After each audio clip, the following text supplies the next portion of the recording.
I want you to just address some of the things, some of the criticisms relating to Sufism, if you permit, and then we can take it from there. What do you think? It's the floor is yours. I didn't even look at the questions, so surprise me and no question off the table. I don't believe in censorship, so you do what you need to do. And I don't know everything, and I will not be shy to tell you that I don't know and I don't know, and I'll try to answer to the best of my knowledge. Jazakallah. Sheikh Ninowy, you're the first guest I've had who actually, your colleague Sophia told me that Sheikh Ninowy has said, don't hold back, don't try to kind of have soft gloves or something. Just ask whatever you want to ask. So it Yeah, shows of your bigness and also, alhamdulillah, your confidence and knowledge. astaghfirullah. No, it's just that there's no point for any decoration, right? Leave it come, let it come as is. Thank you. So, to begin with, how do you actually define, how do you see what is Sufism, what is Tasawwuf? So, Bismillah ar-Rahman ar-Rahim, that's a good question, because there's really different kinds of, different people define Sufism differently, let's put it this way. And based on your definition of Sufism, then obviously the result comes, or the judgment comes. There's mainly, I'm talking mainstream Sufism, because there's also off mainstream, and I mean by mainstream is the Sufism that claims adherence to the book and the Sunnah. There's two schools mainly that are there. One is very famous, one is not, and the third one is even the more populous one. The third one is sort of the or let me start with the second, which is more the ritualistic Sufism Yeah. schools, and that's basically where it's about rituals, certain litanies, certain rituals, association, and that really is it per se. The process of refinement is no longer there. Let's put it this way, because students no longer live in proximity with the teacher. There is really no direct impact other than lectures, maybe what they call meetings or company every now and then. So it's pretty much ceremonial in a lot of it. It's association, it's general direction, and that's the most populous kind. I call it the tasawwuf al-rusum, or the ritualistic Sufi schools.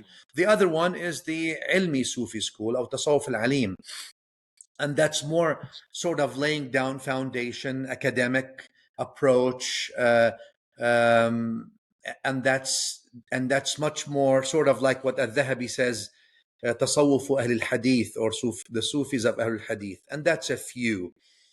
To me, Sufism is really, and obviously it's an innovated term. It does not exist in the book or the authentic prophetic Sunnah. And to me, it denotes the term that came in the Quran and the Sunnah, which is ihsan or tazkiyah. And the Prophet ﷺ, in the hadith that's authentic, that you all know, Hadith Jibreel, it translates ihsan is that you worship him as if you're seeing him. If you're not seeing him, he is seeing you. And Al-Bukhari, rahimahullah, in his hadith, he says, and this is basically all your deen. So the deen is Islam, Iman, and Ihsan. And therefore, this is the aspect of you refining yourself. So ihsan and tazkiyah would be then the refinement of the person, of the worshipper, vis-a-vis their creator and in that worship, and vis-a-vis the creation and how they deal with them. It's actual refinement and character building. That's what Sufism to me is. I also find, I grew up in Pakistan, so a Muslim kind of a society, and hardly ever heard the word Sufism there, but it was practiced everywhere. It was mentioned not by that term anywhere. If anyone is talking about Sufis in Pakistan, they're probably just talking about a person who has a beard. But here in the West, I think it kind of sometimes we have to use that term just because it makes it easier for people to understand what we're talking about. So I really appreciate your definition. So in the three categories that you talk about, what is the category that you kind of stick to? I participate to, first of all, since Sufism is refinement and character building, I have to put a disclaimer.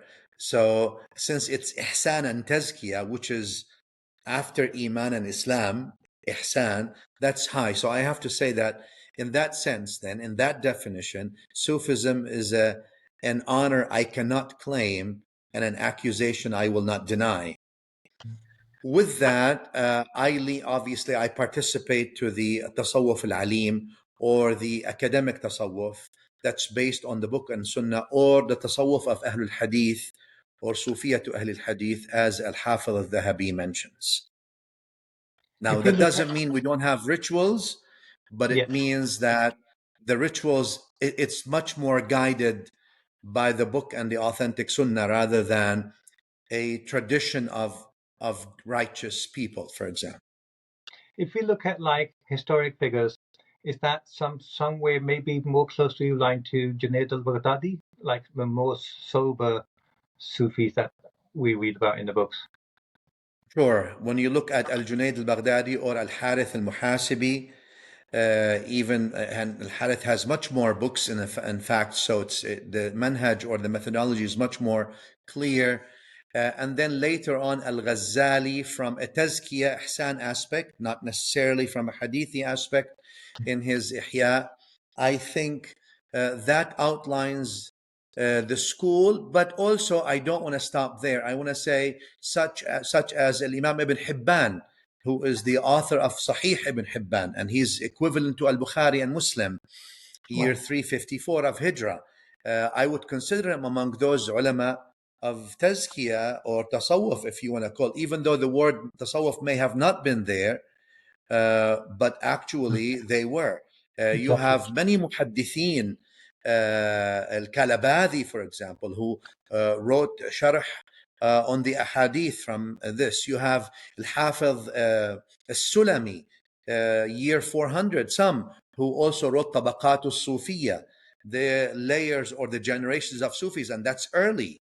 And he's Wow. among the Huffaz of Hadith, also on the level of big giant scholars of hadith. So I think there's a schools, and then take that all the way down to al-Muhaddith al-Nawawi, rahimahullah, Imam al-Nawawi, right? The one who authored the 40 hadith among others. And he writes tasawwuf very clearly. Take that to al-Hafiz al-Suyuti, who died 911 of Hijrah, also who articulated these things. So there is a line of muhaddithin or scholars of hadith who really limited their practice to, or guarded their practice by the book and the authentic sunnah as much as they could. And that means they left some mubah, some permissible category there, but that was not necessarily the focus. The focus was the actualization of the Quran and the Sunnah and the litanies, for example, or in the practice. Yani, just to give a practical example, there's a difference between inventing or innovating, which I don't see a problem with, a format of salawat on the Prophet sallallahu alaihi wasallam. Let's say someone who is very devout and gets inspired in a dream or whatever it is, or gets inspired to say words that are very, very nice, articulate, meaningful, Yes. and very, very nice. That's one thing. But when I have a mutawatir understanding of the ummah, that the Prophet ﷺ taught us in the authentic hadith, that when you say salah on me, say Allahumma salli ala Muhammad wa ala ali Muhammad kama sallaita ala Ibrahim wa ala ali, right? As-sigha al-Ibrahimiyya, the Ibrahimi format. I don't view that any format can ever even match that which came to us definitively from the Prophet sallallahu ta'ala alayhi wa sallam. So Wow. therefore, from this understanding is you're always prioritizing that which is prophetic, definitively prophetic, or authentically yet speculatively prophetic, over anything else, no matter the claim, without disbarraging the claim, or let alone the person. But the priority is prophetic. And obviously, for example, the dua, What's the best dua that we can do? Well, the dua that the Prophet ﷺ, that Allah Azza wa Jal first afwan mentioned in the Quran Yeah. on the tongue of other prophets. The reason Allah records them in the Quran is for us to use when Yunus alayhi salam was in difficulty, when Ibrahim alayhi salam, when these things become the litanies of, and this is what really most Sufis did. But I'm just saying, sometimes you'll find a bit of emphasis on the latter generations. I like to put the emphasis, or the school of Ahlul Hadith in general likes to put the emphasis on the Quran and the Sunnah first and foremost as a foundation, and obviously entertains and engages the scholars that come after that in what they do, so long it is permissible and consistent with the texts. There's a lot of like these days. I think it's really beneficial that you have kind of drawn a picture of like the early days Sufis, because these days there's this kind of general perception being thrown around that Sufism is like an innovation, is like something that is it's like a sect, which clearly is not.